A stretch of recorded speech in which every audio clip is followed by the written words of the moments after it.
نیلما سرور کا شعر ہے کہ عورت اپنا آپ بچائے تب بھی مجرم ہوتی ہے، عورت اپنا آپ گنوائے تب بھی مجرم ہوتی ہے۔ اس دنیا میں روزانہ ہر عمر کی عورت کا ریپ ہوتا ہے۔ 3 سال کی بچی سے لے کر 75 سال کی بڑھیا تک، رنگ، نسل، مذہب، قومیت اور لباس کی کوئی قید نہیں۔ ساڑی، برقع، نیکر، عبایا، جینز، حجاب، فراک، سکرٹ، شلوار، کچھ بھی پہنا ہو کوئی فرق نہیں پڑتا۔ عورت رات کے 2 بجے اکیلی سڑک پر ہو یا بس میں اپنے دوست کے ساتھ، کسی بھرے پورے دفتر میں ہو یا نائٹ کلب میں، 5 وقتہ نمازی ہو یا کسی مرد کی طرح ڈرنک کرتی ہو، میرا جسم میری مرضی کے نعرے لگاتی ہو یا یتیم بچیوں کی پناہ گاہ کی محافظ ہو، ڈومنی ہو یا پردہ دار، چہرہ بغیر میک اپ کے رکھتی ہو یا غازے کی تہیں سجاتی ہو، قائد اعظم کے مزار کے احاطے میں ہو یا اپنی قبر میں، ریپ کرنے والا اس کی لاش نکال کر بھی ریپ کرے گا۔ اور مردوں کے اس معاشرے میں کچھ لوگ ہوں گے جو کہیں گے کہ کفن میں چہرہ ڈھانپا نہیں گیا تھا، اس لیے ریپ ہوا۔ ممتاز دانشور یاسر پیرزادہ لکھتے ہیں کہ موٹر وے پر 3 بچوں کی ماں کے ساتھ گینگ ریپ ہوا۔ اس سے زیادہ بھیانک جرم کا تصور ممکن نہیں، لیکن یہ جملے اب بے معنی ہو چکے۔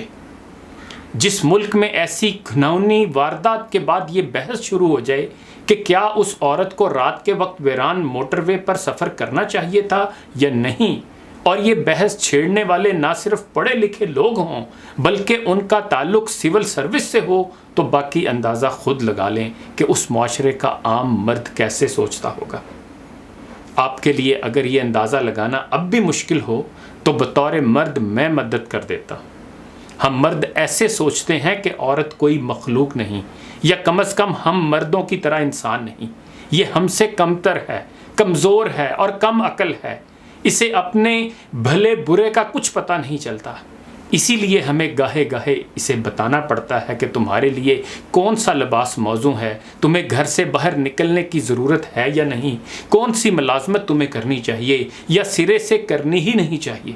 اگر رات کو گھر سے باہر نکلنا پڑے تو کس وقت تک تمہیں واپس آ جانا چاہیے، اپنے ساتھ کس عمر کے بچے یا مرد کو لے جانا چاہیے تاکہ لوگ تمہیں آوارہ یا لاوارث نہ سمجھیں، وغیرہ۔ اسی طرح ہم مرد یہ بھی سمجھتے ہیں کہ عورت کی زندگی کی معراج اس کی شادی ہے، کیونکہ ہمارے نزدیک عورت کا بنیادی مقصد بچے پیدا کرنا، ان کی پرورش کرنا اور اپنے خاوند اور سسرال کی خدمت کرنا ہے۔ ہم مرد اگر سگریٹ پئیں تو یہ ہمارا سٹائل ہے، اس سے ہمارے کردار پر کوئی حرف نہیں آتا۔ عورت کے لیے سگریٹ پینا تو دور کی بات، اگر اس نے ٹھیک سے دوپٹہ نہیں لیا ہو تو یہ وجہ اسے ریپ کرنے کے لیے کافی ہے۔ ہم مرد یہ بھی سوچتے ہیں کہ جو عورتیں اپنے حقوق کے لیے مارچ کرتی ہیں، آزادی نسواں کے نعرے لگاتی ہیں یا جدید لباس میں سوشل میڈیا پر بے باک تبصرے کرتی ہیں، دراصل وہ تمام اوباش عورتیں ہیں۔ اس بات کا ہم مردوں کے پاس کوئی ثبوت تو نہیں، مگر ہمارا کہنا ہی کافی ہے۔ مردوں کا یہ معاشرہ جس ذہنی پستی کا شکار ہے، اس کا علاج ناممکن تو نہیں مگر مشکل ضرور ہے۔ اس علاج کا ایک طریقہ تو یہ ہے کہ اس موضوع پر دنیا میں جو فلمیں بنائی جاتی ہیں وہ ذہنی افلاس کے مارے ان مردوں کو دکھائی جائیں، اور تفریح کے بہانے ان کی ذہنی نشو و نما کی جائے تاکہ انہیں ریپ کا مطلب سمجھ آ جائے۔ اس زمن میں یاسر پیرزادہ صاحب نے 3 فلمیں تجویز کی ہیں۔ پہلی فلم ہے پنک۔ اس فلم کی کہانی 3 لڑکیوں کے گرد گھومتی ہے جو ایک اپارٹمنٹ میں اکٹھی رہتی ہیں، مختلف ملازمتیں کرتی ہیں اور آزاد زندگی گزارتی ہیں۔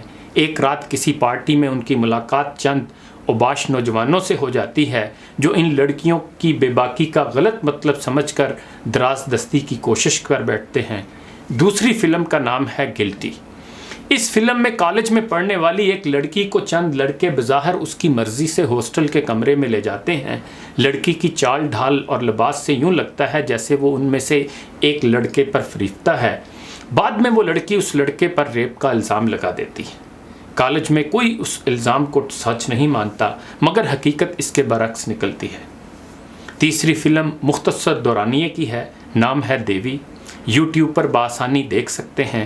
12 منٹ کی یہ فلم ریپ کے موضوع پر بننے والی ایک اچھوتی فلم ہے۔ اگر یہ فلم دیکھنے کے بعد بھی کسی مرد کا ذہن نہیں بدلتا اور وہ مختلف ہیلے بہانوں سے عورت کو ہی ریپ کا ذمہ دار سمجھتا ہے تو پھر ایسے مرد کا کوئی علاج نہیں، اسے پولیس کی نوکری ہی کرنی چاہیے، کیونکہ اگر کوئی شخص 30 سال پولیس کی نوکری کرنے، غیر ملکی تربیتی کورس بھگتانے اور انواع و اقسام کی ڈگریاں سمیٹنے کے بعد بھی گینگ ریپ کا شکار ہونے والی عورت کے بارے میں کہے کہ اسے رات کو موٹر وے پر سفر کرنے کی بجائے جی ٹی روڈ پکڑنی چاہیے تھی کیونکہ وہاں رونق زیادہ ہوتی ہے، تو سمجھ لیں کہ ایسا افسر بالکل ٹھیک جگہ بیٹھا ہے۔ بے شک ہم مرد ایسے ہی سوچتے ہیں۔ اب پولیس کو چاہیے کہ اخبار میں اس قسم کا اشتہار شائع کروائے کہ خبردار، آگے علاقہ ریپ ہے۔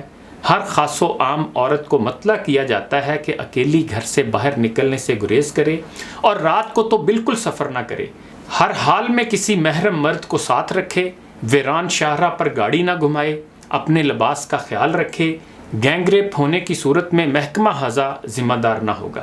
آخر پر ساحر لدھیانوی کے اس شعر سے اجازت چاہوں گا کہ عورت نے جنم دیا مردوں کو، مردوں نے اسے بازار دیا، جب جی چاہا مسئلہ کچلا، جب جی چاہا دھتکار دیا۔